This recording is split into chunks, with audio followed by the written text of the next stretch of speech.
Why does BJP keep losing in South India even though they win almost everywhere else? That's strange, because the BJP politics is based on Hindu identity. And besides being majority Hindu, South India is what many people consider to be more deeply rooted in Hindu culture than North India. So why doesn't BJP's messaging work here? Is it about language? Because the Hindi imposition has been debated for decades. Or is it about regional pride? But every state in India has that. Or is it the idea of being ruled from Delhi, a state so far away from the south that it almost feels foreign? But that applies to the northeast too. So what makes South India so special? And then there's Karnataka, where BJP actually won. So what makes Karnataka so different from the other South Indian states? We will answer all these questions in the next few minutes. Let's start with language. In North India, language is practical. You speak Hindi or you speak your local language. Hindi is just a common link. Even in Northeast India, Hindi is still used as a tool. No issues. Hello how are you ठीक है क्या नाम है आपका मेरा नाम सांगा है अरे हिंदी आता आपको हिंदी आता है क्या बात है यही मिजोरम से हो आप But in South India, language is not a tool. It's an emotion. Tamil is not just how you speak. It is who you are. It connects you to a 2000-year-old tradition. It separates you from the rest of India in a way that feels important. So when BJP pushes Hindi, even slightly, it feels like an attack. But this is the easy problem. BJP can just back off on Hindi. Modi can learn Tamil. வரப்பு உயரா நீர் உயரும் உயரா மேல் உயரும் மேல் உயரா குடி உயரும் குடி உயரா கோல் உயரும் கோல் உயரா cone உயர்வான். Problem solved, right? Not really. Because the resistance runs much deeper than language policy. It has to do with how South India remembers its past. And that past is completely different from the North. Because North India's identity was shaped by external factors. Mughal rule, partition. These are the emotional anchors. When BJP talks about reclaiming temples or protecting Hindu culture from external threats, people feel it. But South India has a different history. Firstly, Mughals barely reached South India.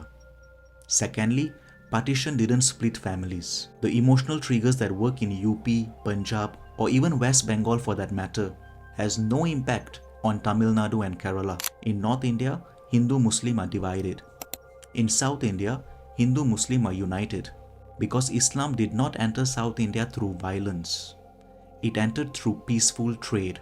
So no matter how BJP performs its Hindu-Muslim politics, it just doesn't work in South India.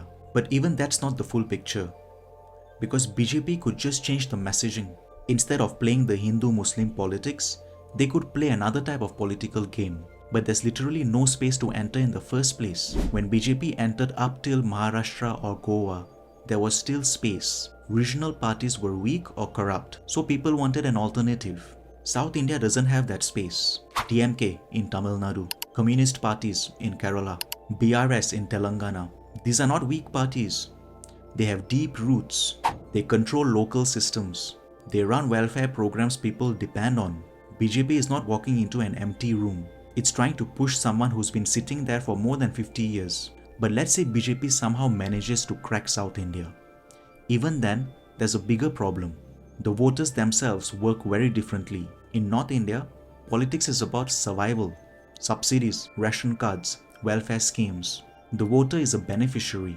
You vote for whoever is giving you something. South India is very different. The voter sees themselves as a stakeholder. Politics is about performance. Did you build roads? Are schools working? Is the government responsive? This is why Dravidian parties obsess over delivery. The voters expect results, not just promises. And let's say, in the wildest dream, BJP learns that too. They learn to adapt, deliver, and perform. Even then, there's one last problem, and this one is a structural problem. It's about how power flows in India, because the BJP, by design, believes in a strong center. Delhi makes decisions, states execute. That's the model. The rest of India has accepted this. There's frustration sometimes, sure, but there's acceptance. South India never accepted that. Every time Delhi tries to assert control, whether through language, GST, or fund allocation, South India resists. This is the core problem. BJP is a centralizing force, but South India's entire political culture is built on resisting centralization. So no matter how BJP reforms, the structural problem cannot be solved. Now that raises the question about Karnataka. BJP won Karnataka in 2019. They had a full majority. So what's different here? Some people say Karnataka is the bridge between North India and South India. It's a state where BJP's model actually works in specific pockets. Bangalore, of course, is a BJP stronghold. It's urban, it's connected to the national economy, and there are probably more North Indians than locals. Then there's coastal Karnataka. Locals call this region the Hindutva laboratory. Hindu-Muslim polarization works here because of recent communal violence. Hindu organization workers were killed, and Islamic organization called PFI was blamed. No convictions were made because of vote bank politics. So the conditions were right for BJP. Then there's the actual caste politics.